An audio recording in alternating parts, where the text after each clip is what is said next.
Hi everyone, this is Mindy and welcome to my channel. In today's video, I have two cards I want to create for you, and they are using some new products from the Hero Art Spring 2023 catalog release. I'm going to be working with some of my favorite products, and that is layering stencils. Now the first one that I want to create is going to be using this Bee Florals Fancy Die and also color layering stencil. On the back of the packaging, it gives you an idea of how this is going to look, and I have created a card using the yellow color combination, but I'm actually going to switch it up and change up the color of the flowers and do a little bit of masking so I can customize the colors. The first thing I'm going to do is die cut out this fancy die from some Deluxe white cardstock, and it's going to leave an impression and also die cut out some areas, but you're going to see that the majority of it is this beautiful floral frame with these cute little chubby bees in there. Now you could stencil first and die cut later, but I just personally found it easier to die cut it out first. I'm going to be using my tonic magnetic work surface to hold my stencil over place of my image, and it actually is really easy to line up the stencil, especially since I die cut it out first. I just lined that up over the die cut images, and I'm starting with ink blending on Dusty Blue, which is a really nice light blue, and I'm going to fill in all the areas of the stencil. Part of it is also adding details to the bee's wings. So that was layer 1. I will bring in layer 2. Line that up, and this is going to create some detail in the flowers, and it also has some areas for the bees. So I'm taking some Post-it tape and just trying to mask off the area of the bees because I'm going to make them a different color. Now for the detail of the flowers, I'm coming in with a darker blue, and this is Cornflower Blue. Going to ink blend in those open areas to add detail to those flowers. And then before I remove my stencil, I'm going to just kind of wipe off some of that ink around the areas where the bees are, just using a dry cloth. Then I can remove the Post-it tape, and I'm going to come in with spicy mustard and a small detail blending brush. These smaller blending brushes come in real handy so that I don't overblend and get that yellow over the blue areas of the stencil. So once I have this colored in, I kind of made a slight mistake. It's not as noticeable, but I brought in a different layer of the stencil, and I'm using it as the third layer. This actually should probably go last. It's adding detail to the bees and also these vines. So, well, I don't know if they're vines, but they're connecting the flowers. And to do that, I'm bringing in pine ink, which is a really nice dark green. And then I'm going to come in with Cup of Joe and color over the rest of the area of the bees. You could use a dark gray or even black. My card is still going to work out, but I would suggest using this as the last layer of the stencil.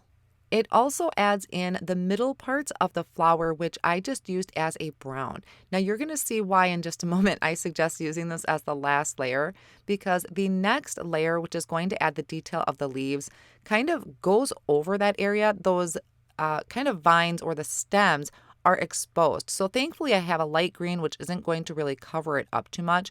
This is, I think, green apple ink. Then I'm just going over all of the open areas of the leaves. And then the next layer of the stencil is going to be adding some detail to those leaves. So for that, I will be using green apple. Now, like I said, because I started out with such a dark color for the stems connecting all the flowers, you really don't notice that I used them out of order. So it still works out, but I do suggest using that one layer as the very last layer. Now my whole panel is colored in, and I absolutely love that change of color to the flowers. There are some little areas that need to be poked out to just kind of create some openings there and give definition to the leaves and the flowers. So once I did that, I'm going to line the back of this with some foam tape. I'm going to go all the way around the outer edge and then also add some smaller pieces to the flowers so that it's not going to sink in the middle of my card. And once I remove the backing of that foam tape, I can place this on top of a piece of white cardstock. This is cut to 4 1/4 by 5 1/2. For the sentiment for my card, I actually have two other new stamps from this release that I'm going to use. This is the Wisteria Heroscape and the Everyday Sentiment strips. So I'm going to start with the Wisteria Heroscape. There's a sentiment on here. There's quite a few of them actually that are very scripty and have coordinating dies to die cut them out.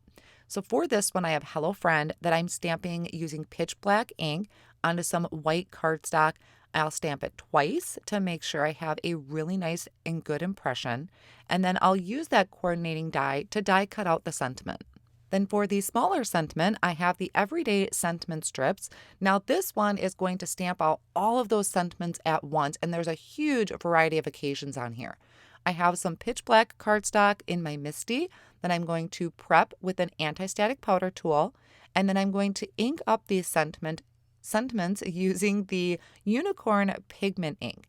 So I'm going to stamp that down, make sure everything is legible on there, and then I can sprinkle on some white embossing powder. I'll kind of shake it a little bit, make sure everything is settled into that ink, tap off the excess, and then I'll bring in my heat tool, which I had warming up off on the side. I'm going to start from the back of the cardstock and then bring that over to the front to melt all of that embossing powder. So I have all of these sentiments heat embossed at once. I'll take a Swiffer cloth and just buff over to get rid of any excess powder. And then I'll use the sentiment strips die, line that up over all of the sentiments and die cut that out.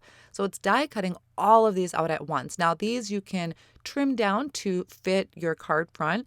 I chose one of the sentiments and I'm going to just trim it down. I also have a few other pieces of strips of cardstock that I'm going to layer it on top of just to add a little stability there. And the same thing with that Hello Friend. I die cut that out a couple times and layered it together with liquid glue. Now, part of this is going to overhang my panel that I have popped up with foam tape. So I'm just adding some foam squares to the center of the Hello Friend. That way, when I apply this on the front of my card, it's going to be nice and even across the front. I won't have any pieces of it kind of sagging in the middle there. I'll do the same thing with my smaller sentiment. I just trimmed my foam square in half to make it smaller, and I'm going to apply it to just one end because most of this is going to be hanging over my stenciled panel. This part on the end is going to overhang that window. And that's going to finish off this first card. So I just used it as a plain simple window card, but would also make a great shaker card. Now for my second card, I'm using one of my all-time favorite sets out of this release, and that's the Wild Columbine. I also have the overlapping circles stencil there, but this Wild Columbine set is so beautiful. It has a stamp, a coordinating die, and there's also a color layering stencil. So the first thing that I'm going to do is take that stamp set, and I have some Deluxe white cardstock here in my Misty, and I'm going to start out by stamping the image in Granite Ink. You've probably seen me do this many times when it comes to color layering stencils where I like to stamp in a light gray ink. Now this one I might need to stamp a couple times to really get the detail of those flowers. It doesn't have to be perfectly stamped unless you plan on using this as is and not stamping over it again. So I'm going to leave that flower in my Misty tool for right now. I'm going to bring in the first layer of the stencil and start out with a light pink. This is Cotton Candy. All of these inks are from Hero Arts and are going to be listed down below in the video description and over on my blog as well. So that was the first layer that I can remove. Then I can bring in the second layer of the stencil, and for this one I'm using Azalea Ink. So this is going to add some darker details towards the center of the flowers. There are registration marks on the stencil. There's little squares cut out in the corners, so if you have a bigger piece of cardstock, you could line up those squares for easy alignment, but I really found this stencil so easy to work with. Now that third layer added color to the leaves, and that was KiwiInk. And then I'm bringing in the darker green, which is Green Apple, to add some of the details. Now this one, I kind of missed that it's also going to add to the center of the flowers. I accidentally blended over it with the green, so I tried to wipe away some of that ink and then came in with my Post-it notes or my little Post-it tape and tried to cover up the center of the flowers for right now. I'm going to come in with that rag and kind of wipe away some of that ink once again, remove my masking that I did over the centers, and then come in with that small detail blending brush again and add spicy mustard to the center. And this is the last layer of the stencil, so it's really quick and easy to do, and it's so gorgeous. So I'm bringing this back over to my Misty, and I'm going to stamp that outline once again, except this time I'm using Onyx Pigment Ink. So pigment inks do stay wet for a little longer. You can always put some clear embossing powder over the top if you want to make it a little shiny and stand out a little bit. I'm just going to stamp this down and then kind of set it off on the side to dry for a little bit, or you can speed up that drying process with a heat tool. Now while I have this set off on the side drying, I'm going to work on my background, And for that, I'm using the Overlapping Circles stencil.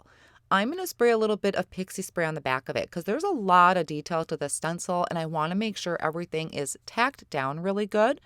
And that's just going to help that low tack give it stick to my cardstock. So I'm bringing in Paradise ink and I'm going to randomly go over the background. I'm not completely covering the background. I'm not going very heavy-handed. I just wanted something subtle.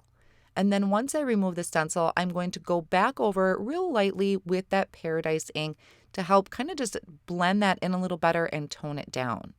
I have some white Glimmer Metallic ink that I'm putting on my work surface.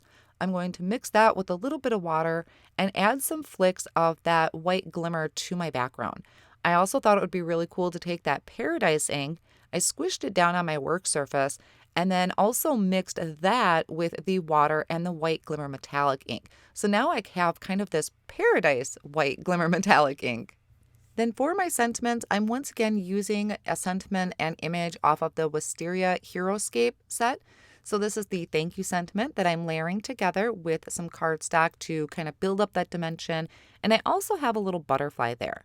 And then I have this frame that I die cut out of some matte gold cardstock and layering that with some white cardstock as well to add that stability behind it. And I'm just using some liquid glue to attach that. And that also gives me some wiggle room to help make sure it's all straight and lined up.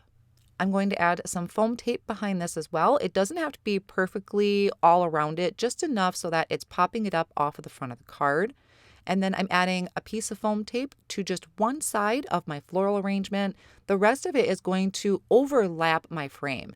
So I kind of line up my flowers to see where on the frame it's overlapping. And that's where I'm going to add that liquid glue. That way I'm not adding too much glue and having it stick out.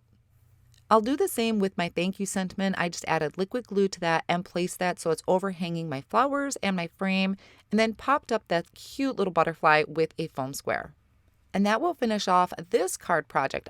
This is absolutely one of my favorites from the release, but there are so many other great products in here. I can't wait to share with you. Be sure to head over to my blog to check out all the supplies used and the pictures of it. I'll also have a few extra projects there for you to view as well. And don't forget to check out the rest of the Spring 2023 catalog release. Thank you so much for joining me today, and I'll see you again real soon.